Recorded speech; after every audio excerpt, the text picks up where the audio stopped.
Hello friends, आप सभी का द पॉलिटेक्निक क्लासेस में स्वागत है। तो आज हम लोग ये जानेंगे वीवीआई क्वेश्चंस के बारे में। वीवीआई क्वेश्चंस बोले तो ऑब्जेक्टिव क्वेश्चंस, हमारे प्रीवियस ईयर एसीएस के वीवीआई क्वेश्चन 6 सेमेस्टर स्टूडेंट वालों को जो एग्ज़ाम है एसीएस का, एडवांस कम्युनिकेशन सिस्टम का। तो आज हम लोग चलिए previous year questions objective solution करते हैं।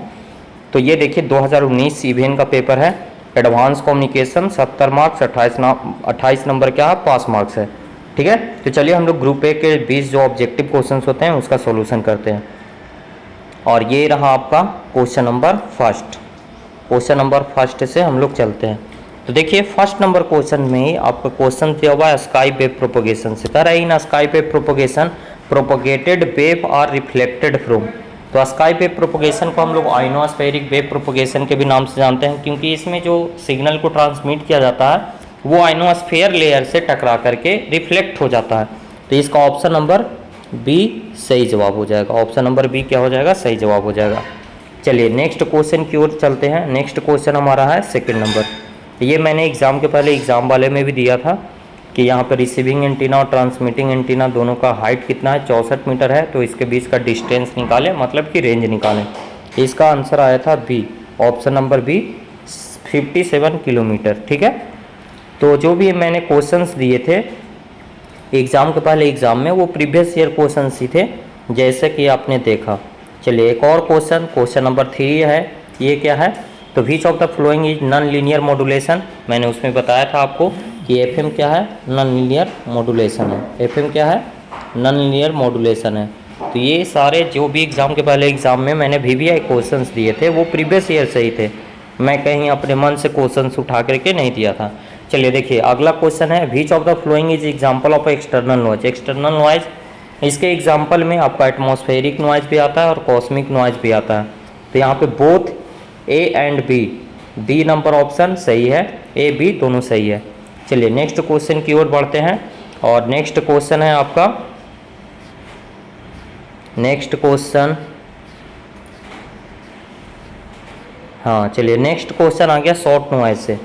क्या कह रहा है कि short noise is produced in. तो शॉर्ट नॉइज को हम लोग एक और नाम से जानते हैं, सेमीकंडक्टर नॉइज के नाम से, क्योंकि ये सेमीकंडक्टर में प्रोड्यूस्ड होता है। जो हमारा इलेक्ट्रॉन और होल होता है उसके रैंडम डिफ्यूजन या फिर रिकम्बिनेशन के कारण से प्रोड्यूस होता है। तो ये शॉर्ट नॉइज ऑल्सो नोन है सेमीकंडक्टर नॉइज, क्योंकि सेमीकंडक्टर नॉइज में ये क्रिएट होता है। तो इसका ए और बी कभी ना मारे। बी क्या है, थर्मल नॉइज है जो कि क्रिएट होता है कंडक्टर में। तो इसका ऑप्शन नंबर ए होगा। क्या होता है, स्टूडेंट लोग यहाँ ए और बी और ऑल ऑफ द एबव देखते हैं, खुद पढ़ते हैं उसी को। तो ये कभी ना कॉन्सेप्ट क्लियर रखिए, ऑप्शन आपका क्लियर हो जाएगा। चलिए क्वेश्चन नंबर आगे चलते हैं, 6 पे आते हैं। देखिए हमारा एम्पलीट्यूड मॉड्यूलेशन के लिए जो हमारा होता है मॉड्यूलेशन इंडेक्स वो लेस देन 1 होता है, जबकि नॉइज फिगर जो है ऑलवेज क्या होगा, ग्रेटर देन होगा। नॉइज फिगर जो है वो ऑलवेज क्या होगा, ग्रेटर देन 1 होगा। तो ये क्या हो जाएगा, noise figure is greater than 1। ये भी मैंने एग्जाम के पहले एग्जाम में दिया था। ठीक है, चलिए आगे की ओर बढ़ते हैं, अगले क्वेश्चन की ओर बढ़ते हैं। और अगला क्वेश्चन है हमारा 7 नंबर क्वेश्चन, 7। चलिए 7 नंबर क्वेश्चन है, satellite operates in frequency range. तो ये भी मैंने एग्जाम के पहले एग्जाम में आपको करा रखा है, पिछले वाले वीडियो लेक्चर में। ये 3 गीगाहर्ट्ज से 30 गीगाहर्ट्ज। क्योंकि गीगाहर्ट्ज में क्यों सर, क्योंकि सैटेलाइट हमारा माइक्रोवेव फ्रीक्वेंसीज पे वर्क करता है, तो हाईएस्ट फ्रीक्वेंसी पे हो जाएगा, ये हो जाएगा। ट्रांसपोंडर इज यूज टू, तो रिसीविंग सिग्नल और ट्रांसमिटिंग सिग्नल दोनों काम करता है। तो इसका ऑप्शन नंबर सी हो जाएगा, बोथ ए एंड बी। ठीक है, इसका आंसर क्या हो जाएगा, बोथ ए एंड बी। चलिए नेक्स्ट क्वेश्चन की ओर बढ़ते हैं। और नेक्स्ट क्वेश्चन है हमारा क्या है, तो नेक्स्ट क्वेश्चन ये रहा। नेक्स्ट क्वेश्चन हमारा है ये रहा। क्या दिया हुआ है कि which of the flowing fibre is more resistant to micro bending loss. Micro bending loss क्या होता है, इसको समझिएगा। जब कोई ऑप्टिकल फाइबर को मोड़ा जाता है, बेंड मीन्स क्या होता है, मोड़ना। तो जो स्टेप इंडेक्स फाइबर होता है उसमें सिंगल फाइबर का इस्तेमाल किया जाता है, तो वो आसानी से मुड़ जाता है। तो उस पर लॉस, जो बेंडिंग लॉस होगा, माइक्रो बेंडिंग लॉस, वो ज़्यादा होगा। तो ये कह रहा है कि which of the flowing fibre is more resistant, मतलब कि कौन जो है कि इस माइक्रो बेंडिंग लॉस को रेजिस्टेंट करने का काम करेगा। कम से कम किस पे प्रभाव पड़ेगा, ज़्यादा कौन होगा। तो ये हो जाएगा ग्रेडेड इंडेक्स फाइबर, क्योंकि इसमें एक से अधिक फाइबर होते हैं इसलिए इसका जो माइक्रो बेंडिंग लॉस है वो कम होगा, क्योंकि ये मोर रेजिस्टेंट कर सकता है माइक्रो बेंडिंग लॉस को।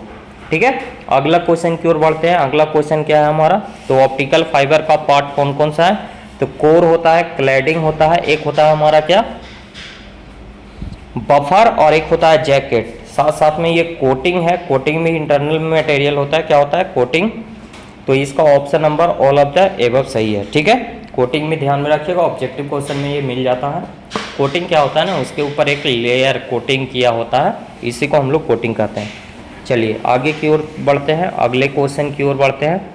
ये भी मैंने आपको एग्जाम के पहले एग्जाम में कराया है। Pin diode is used as optical detector, और फोटो डायोड भी ऑप्टिकल डिटेक्टर के रूप में यूज होता है, जबकि ऑप्टिकल सोर्स के रूप में एलईडी और लेजर डायोड का हम लोग इस्तेमाल करते हैं।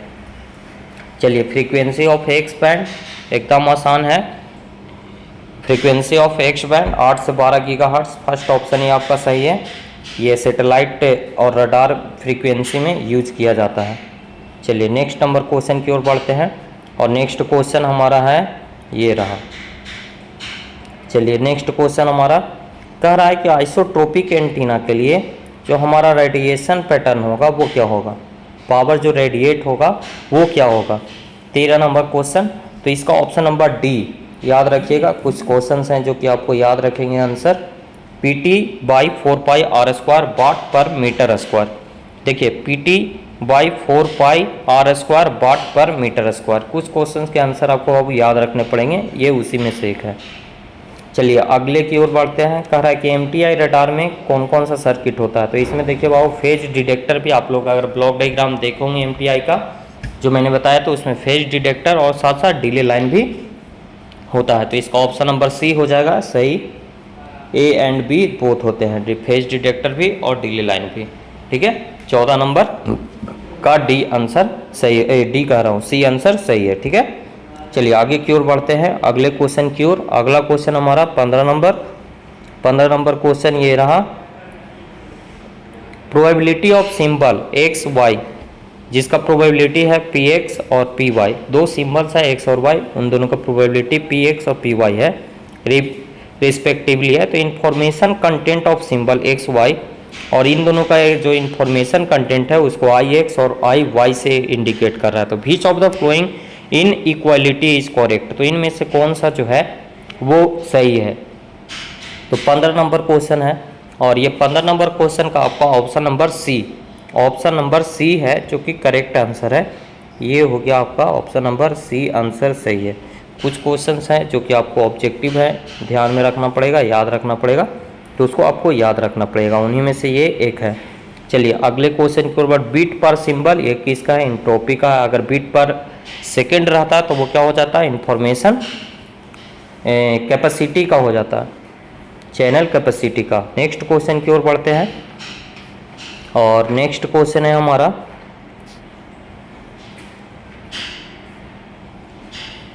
नेक्स्ट क्वेश्चन ये रहा हमारा, ये देखिए ये जो दिया हुआ है PY/X ये चैनल, इसका क्या होगा 17 नंबर क्वेश्चन, इसका जो होगा ऑप्शन नंबर डी सही है।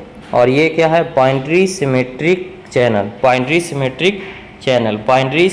चैनल, इसको ध्यान में रखिएगा, बहुत इंपॉर्टेंट है। ये ऑब्जेक्टिव पॉइंट ऑफ व्यू से ये सिर्फ है, ये ऑब्जेक्टिव में पूछा जाता है। तो बाइनरी सिमेट्रिक चैनल ध्यान में रखिएगा, ये दोनों सेम रहेगा डेटा दिया हुआ। ठीक है, अगले क्वेश्चन की ओर बढ़ते हैं, और ये हमारा 18 नंबर क्वेश्चन कहाँ है सर, तो ये रहा 18 नंबर क्वेश्चन। इसी में है क्या, हाँ देखिए 18 नंबर क्वेश्चन ये रहा, विच of the flowing provide two way communication. तो पेजर तो वन वे है और सेल फोन है टू वे। आप लोग फ़ोन पे बात करते हैं तो दोनों साइड से आवाज़ आती जाती है, तो ये हो गया टू वे, या फिर इसको बाई डायरेक्शनल कम्युनिकेशन के नाम से भी जानते हैं, इसको डुप्लेक्स भी कहते हैं। ठीक है, तो ये ऑप्शन नंबर ए सही। पेजर क्या है, वन वे कम्युनिकेशन का है, तो ये भी ऑब्जेक्टिव क्वेश्चन में देखने को मिलता है, कहीं मिल ही जाएगा। देखिए ये क्या कह रहा है, which of the following is a part of facsimile, ये भी मैंने एग्जाम के पहले एग्जाम में आपको बताया है। रिकॉर्डर भी होता है, स्कैनर भी होता है, मोडेम भी होता है, यानी कि ऑल ऑफ द एबव होगा इसका राइट आंसर। अगला क्वेश्चन 20 नंबर क्वेश्चन पे आते हैं, 20 नंबर क्वेश्चन। और ये modem are used for power supply के लिए भी और डेटा ट्रांसफ़र के लिए भी यूज किया जाता है। मोडेम का इस्तेमाल डेटा ट्रांसफ़र और पावर सप्लाई दोनों के लिए इस्तेमाल किया जाता है। तो ये ऑप्शन नंबर सी भी सही है। ठीक है, आगे की ओर बढ़ते हैं। अब हम लोग का ये ग्रुप ए कंप्लीट हो गया, ग्रुप बी पे आते हैं। और ग्रुप बी के क्वेश्चंस को देखा जाए तो क्या दिया गया है, देखिए सर क्या बात है सर, आप तो ये भी एग्ज़ाम के पहले एग्ज़ाम में दिए हैं। तो जी हाँ, मैंने आपको पहले ही बताया है कि 6 यूनिट के जितने सारे भी हैं वो इम्पोर्टेंट टॉपिक हैं, थ्योरी में ये पूछे जाते हैं। देखिए आपको इस क्वेश्चंस में पता चल जाएगा कि 6 यूनिट जो हमारा मॉडर्न कम्युनिकेशन कितना इंपॉर्टेंट है एग्जाम पॉइंट ऑफ व्यू से। देखिए यहाँ पे कितना ज़्यादा क्वेश्चन 6 यूनिट से पूछा गया है। तो ये what is IPTV, internet protocol television system. और इसके और में क्या दिया हुआ है, तो role of base station which is used in silver mobile communication. IPTV भी 6 यूनिट से, और ये और वाला बेस रोल ये भी सेलफोन भी क्या है 6 यूनिट का ही क्वेश्चन है, और दोनों बताया हुआ है। तो ये हो गया, देखें 6 यूनिट का क्वेश्चन कितना important question 6 unit. Third number question की ओर बढ़ते हैं। तो थर्ड नंबर में व्हाट इज हर्टले-शेनन लॉ, ये आपको इन्फॉर्मेशन थ्योरी यूनिट नंबर 5 में बताया हुआ है, देख लीजिएगा। फिर इसी में देखिए यूनिट नंबर 5 से ही और में क्वेश्चन दिया हुआ है, what do you mean by information, define the information content of symbol, ये भी लिखवाया हुआ है। शुरू का ही टॉपिक जो है इंफॉर्मेशन थ्योरी का, उसी में इसका आंसर है। फिर है अगला क्वेश्चन रडार, बहुत इंपॉर्टेंट है 4 नंबर में, व्हाट इज रडार और राइट इट्स एप्लीकेशन, ये भी बहुत इंपॉर्टेंट क्वेश्चन है, हमेशा पूछे जाते हैं। देखिए शॉर्ट नोट में रडार से ड्यूटी साइकिल और पल्स रिपीटेशन टाइम दिया हुआ है, जिसको हम लोग PRT कहते हैं, और PRF मीन्स होता है पल्स रिपीटेशन फ्रीक्वेंसी, जो कि जस्ट अपोजिट होता है, रेसिप्रोकल होता है पल्स रिपीटेशन टाइम के। 1/, pulse repetition time is called pulse repetition frequency. ठीक है, चलिए आगे की ओर बढ़ते हैं। और अगला क्वेश्चन हमारा क्या है, तो अगला क्वेश्चन हमारा है ग्रुप बी से, ये रहा नॉइज यूनिट से है। What do you mean internal noise, internal noise से आप क्या समझते हैं, तो मैंने आप लोग को बता रखा है इंटरनल नॉइज जो कम्युनिकेशन सिस्टम के अंदर क्रिएट होता है, और इसके बहुत सारे टाइप हैं, जैसे शॉर्ट नॉइज हो गया, शॉर्ट नॉइज हो गया आपका।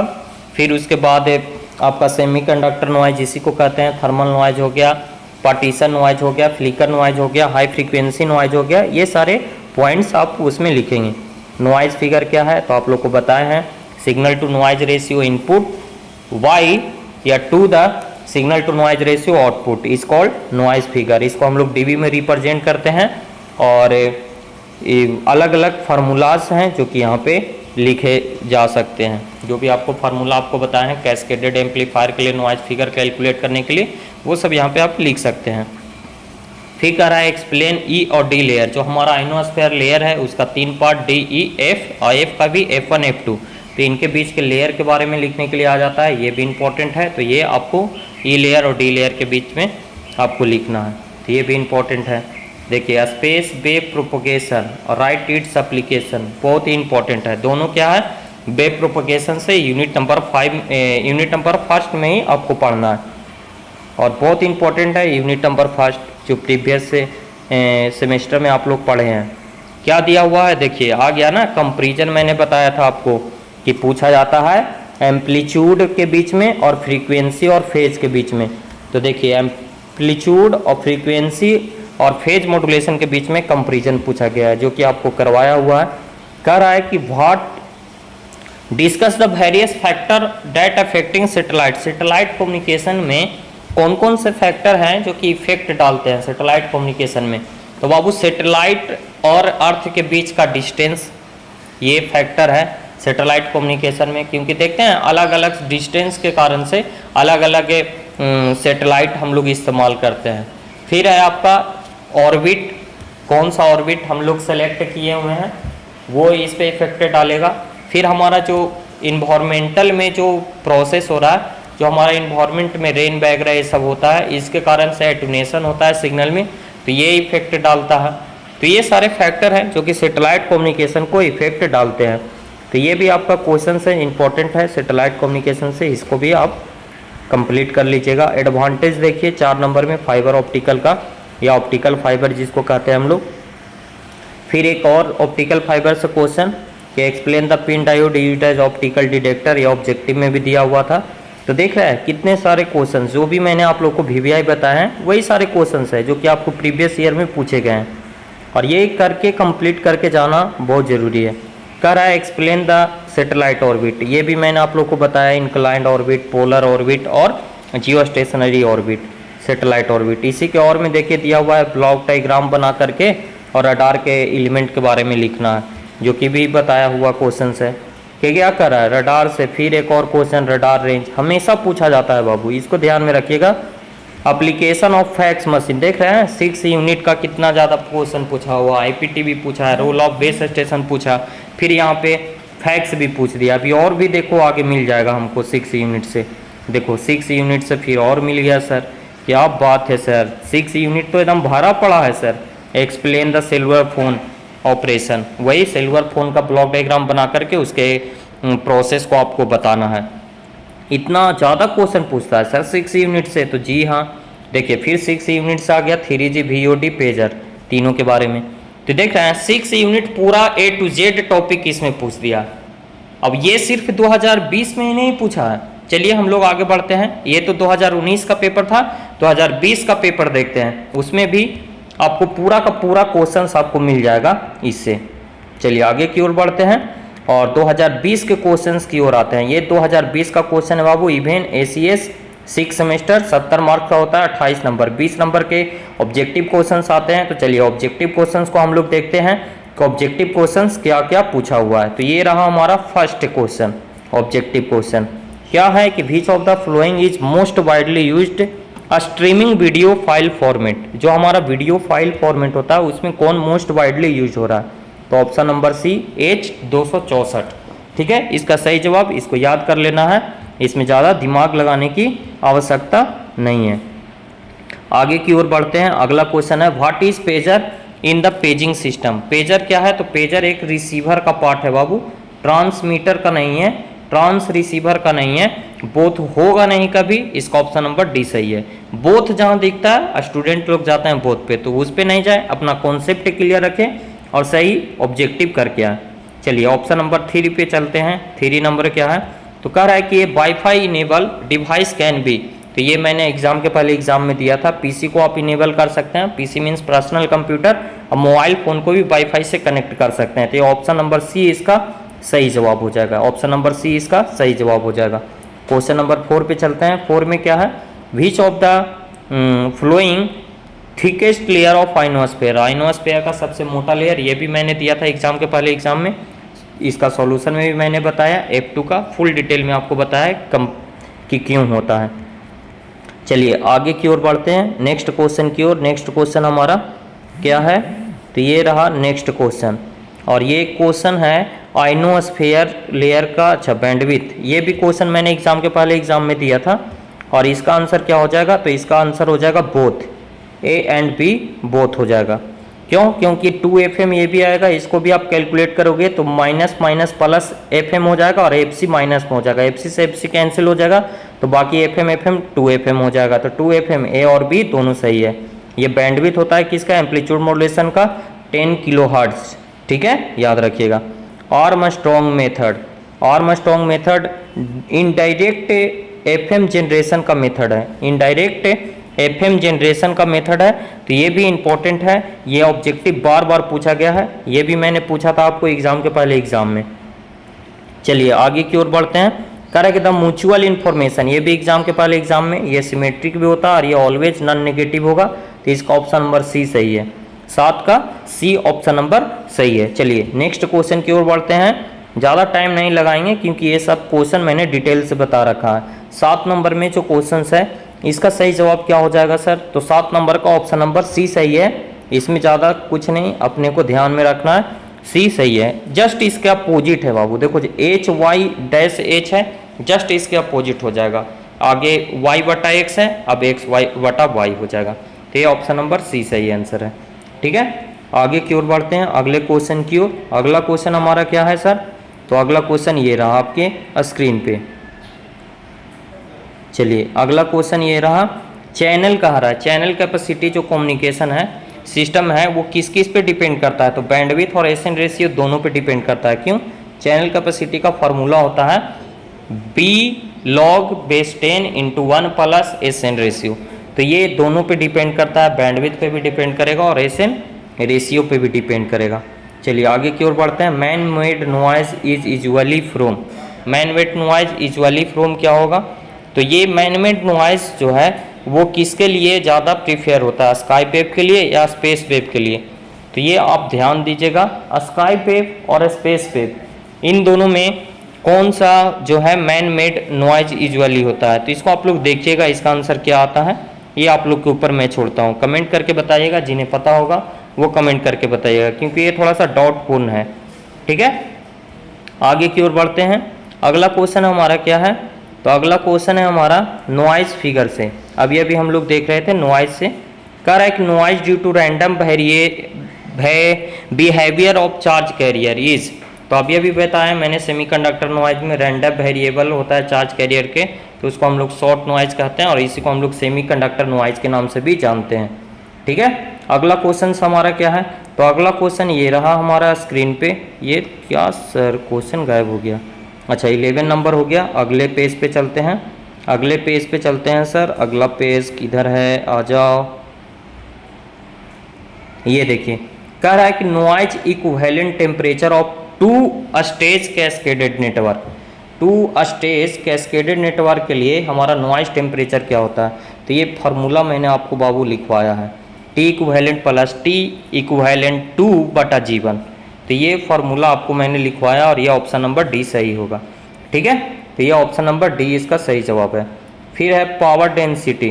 Power density is defined as खाली स्थान पावर पर यूनिट एरिया। तो radiated power per unit area, क्या? Radiated power per unit area. ध्यान में रखिएगा पावर डेंसिटी का ये डिफिनेशन से क्वेश्चन पूछा हुआ है। ठीक है, आगे क्वेश्चन की ओर पढ़ते हैं। ये क्या है? स्ट्रे रेडियन के पूछ रहा है। कह रहा है कि stray radian is measuring unit of, ये तो आप भी जानते होंगे, सॉलिड एंगल है इसका सही जवाब, ये भी आप जानते होंगे। चलिए नेक्स्ट क्वेश्चन है। In Doppler system change of observe frequency is called. तो जो ऑब्जर्व फ्रीक्वेंसी में चेंजिंग होता है, चाहे तो इंक्रीज करता है चाहे तो डिक्रीज करता है, तो जितना फ्रीक्वेंसी से इंक्रीज और डिक्रीज होता है उसको हम लोग डॉपलर शिफ्ट के नाम से जानते हैं, या फिर डॉपलर फ्रीक्वेंसी के नाम से जानते हैं, या फिर उसी को हम लोग डॉपलर इफेक्ट के नाम से भी जानते हैं। ठीक है, तो डेल्टा इफेक्ट, डेल्टा शिफ्ट, ये सब कुछ नहीं, डॉपलर याद रखिएगा। आपको बताए भी है कि डॉपलर फ्रीक्वेंसी क्या होता है और वो कैसे इंक्रीज और कब डिक्रीज होता है, ये पूछा जाता है शॉर्ट नोट में। डॉपलर इफेक्ट 4 नंबर में लिखने को आ जाएगा शॉर्ट नोट में। ठीक है, तो चलिए आगे की ओर बढ़ते हैं। 16 नंबर क्वेश्चन। 16 नंबर क्वेश्चन में क्या कह रहा है? फ्रीक्वेंसी कू बैंड का। तो 16 नंबर क्वेश्चन में फ्रीक्वेंसी कह रहा है कू बैंड का, और ये इसका आंसर है सी, ऑप्शन नंबर सी हो जाएगा। ऐसे इसका आंसर होता है 12 से 18, बट यहाँ पे 12 से 14 दिया हुआ है, तो आप इसी को लगाइएगा। ठीक है, आगे की ओर बढ़ते हैं। और अगला क्वेश्चन हमारा ये भी मैंने एग्जाम के पहले एग्जाम में दे रखा है। इंटेलसैट का पूरा नाम, तो ये होता है इंटरनेशनल टेलीकम्युनिकेशन सैटेलाइट। IN से हो गया क्या? इंटरनेशनल, और TEL से हो गया टेलीकम्युनिकेशन, और SAT से हो गया सैटेलाइट। तो ये option number C, option number सही है। चलिए नेक्स्ट क्वेश्चन की ओर बढ़ते हैं। यहाँ पे दिया हुआ है 18 नंबर क्वेश्चन में दिया हुआ है कि जो multi mode step index fiber है is large core diameter of range. इसका कोर क्या होता है, इसका कोर का डायमीटर क्या होता है? तो 18 नंबर क्वेश्चन का ये ऑप्शन नंबर ए 100 से 300 माइक्रो एम। UM जो लिखा हुआ है बाबू, NM जो लिखा हुआ है, इससे ये समझिएगा, N से होता है नैनोमीटर और U के जगह पे वो माइक्रो है। ठीक है, U के जगह पे क्या है? माइक्रो है। ठीक है, तो ये ऑप्शन नंबर ए सही है। देखिए यहाँ पे लिखा हुआ भी है, ये क्या है? UM ना है, ये क्या है? माइक्रोमीटर है। ठीक है, यूनिट में वो कभी कभी मिस्टेक हो जाता है क्वेश्चन टाइपिंग में। कह रहे हैं कि when the base of logarithm is 2 the unit of information is. तो जब जो लॉगरिथम का बेस 2 होगा तो उसको हम लोग वीट में कैलकुलेट करते हैं। ठीक है, और 10 होता है तब उसको क्या करते हैं, ये मैंने आप लोगों को बताया है, वो भी ऑब्जेक्टिव में पूछा जाता है, कहीं ना कहीं मिल ही जाएगा। ठीक है, आगे की ओर चलते हैं। तो ये हमारा लगता है 20 ऑब्जेक्टिव कंप्लीट हो गया। अब हम लोग आते हैं 4 नंबर, नहीं ये लास्ट क्वेश्चन है। Radar is use to find, तो ये सारे का सारे यहाँ पे ऑल द एबव हो जाएगा, ये all of the above, movement को भी, लोकेशन को भी और प्रिसिपिटेशन को भी हो जाएगा, ठीक है। ये option number all of the above हो गया।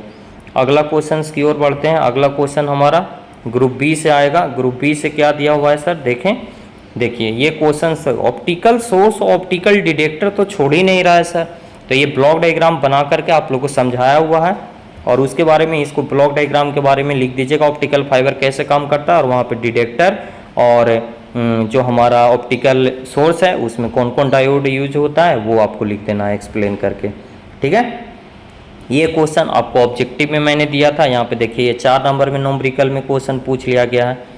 क्या है, ए मैक्स 40 वोल्ट और ए मीन 20 वोल्ट, तो कुछ नहीं, एक बार ए मैक्स माइनस ए मीन हो जाएगा तो 40 माइनस 20 और बटा ए मैक्स प्लस ए मीन, तो 40 20 60, तो ऊपर हो जाएगा 20 बटा 60, 1 शून्य से 1 शून्य कट जाएगा और 2 से कट जाएगा 3 बार में, तो 1 बटा 3 हो जाएगा, तो 33 पॉइंट समथिंग आ जाएगा इसका परसेंटेज में, ठीक है। आगे की ओर चलते हैं ऐसे नेक्स्ट क्वेश्चन की ओर, और ये रहा सर, हाँ ये रहा क्वेश्चन, ये रहा sir, what is short note of discrete channel, ये भी मैंने आप लोग को बता रखा और ये क्वेश्चन मैंने दिया भी था एग्जाम के पहले एग्जाम में। देखिए ये क्वेश्चंस भी हमेशा जो न्यूमेरिकल क्वेश्चंस आता है इंफॉर्मेशन सोर्स से एंट्रोपी निकालने के लिए, ये मैंने भी आप लोग को बताया, ये भी एग्जाम के पहले एग्जाम में मैंने दिया था। इसका आंसर आएगा 7/4 विट पर सिंबल, ठीक है।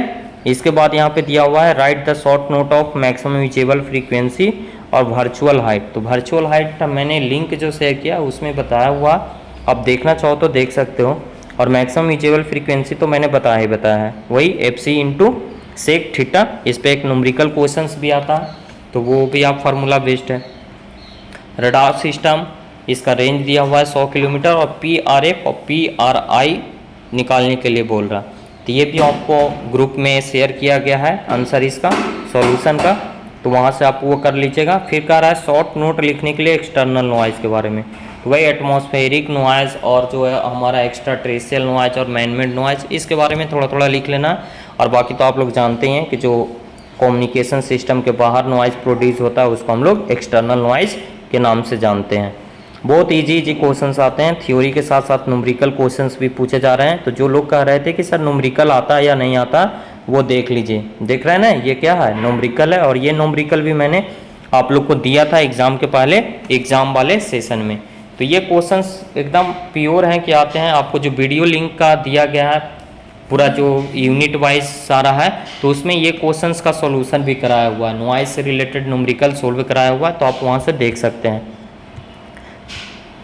चलिए आगे की ओर बढ़ते हैं। अगले क्वेश्चंस क्या है, तो ये देखिए, ये भी हमारा अगला क्वेश्चंस भी क्या है, तो न्यूमेरिकल ही है। ये क्वेश्चंस भी आपको कराया हुआ है, PT बराबर PC इंटू 1 प्लस m²/2।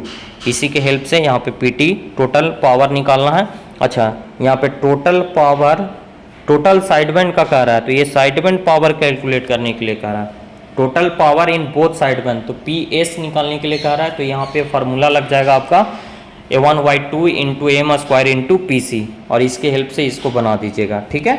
तो ये भी कैलकुलेट कर लीजिएगा, सारा फार्मूला बेस्ड है, ये सारा तो मैंने करवा रखा। ये देखिए, ये क्वेश्चंस भी मैंने आपको दिए थे एग्जाम में, एग्जाम के पहले एग्जाम में, बैंडविड्थ कैलकुलेट करने के लिए और मॉड्यूलेशन इंडेक्स।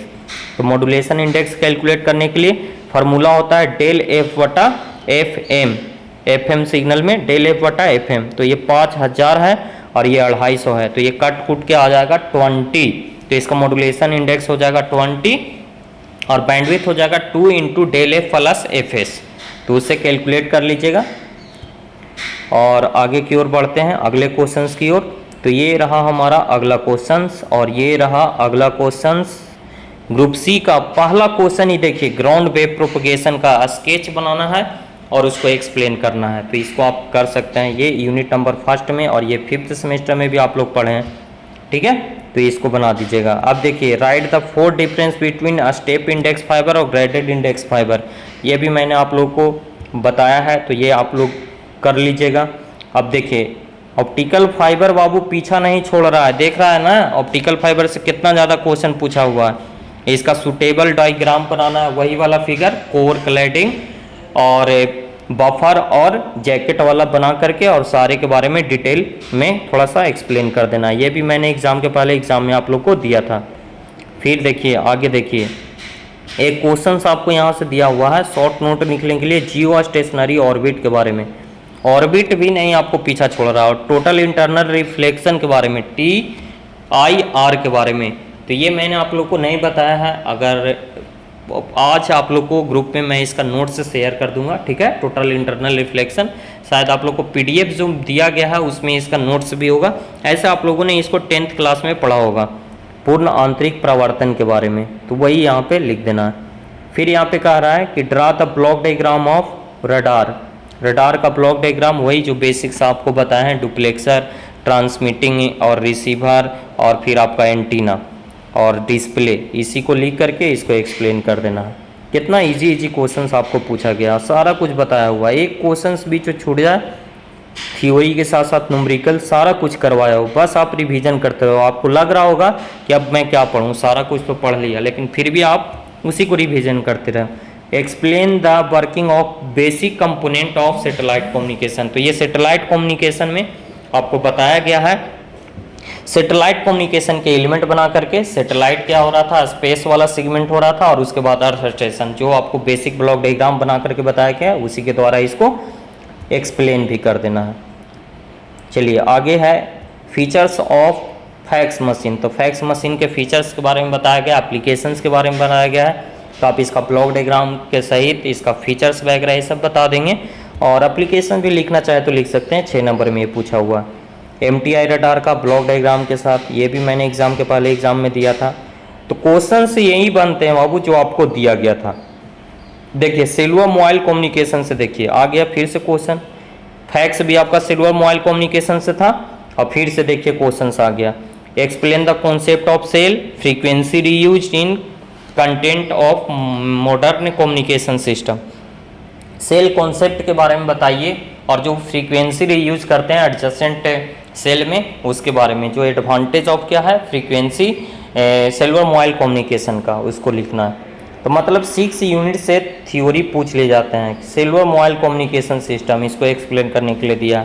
इंफॉर्मेशन थ्योरी में रिडेंसी ऑफ इंफॉर्मेशन थ्योरी। देखिए इंफॉर्मेशन थ्योरी क्या होता है ये तो आपको बताया गया है, लेकिन रिडेंसी क्या होता है। देखिए जब कोई बिट जो है किसी भी इंफॉर्मेशन में किसी तरह का सुधार करने के लिए उसमें एरर आ जाता है, डिजिटल कम्युनिकेशन में इसका इस्तेमाल ज़्यादातर करते हैं। तो उसमें क्या है, कोई बिट है दिया हुआ और उसमें किसी तरह का एरर हो जाता है, तो कोई 1-2 बिट हैं जो कि लॉस हो जाता है।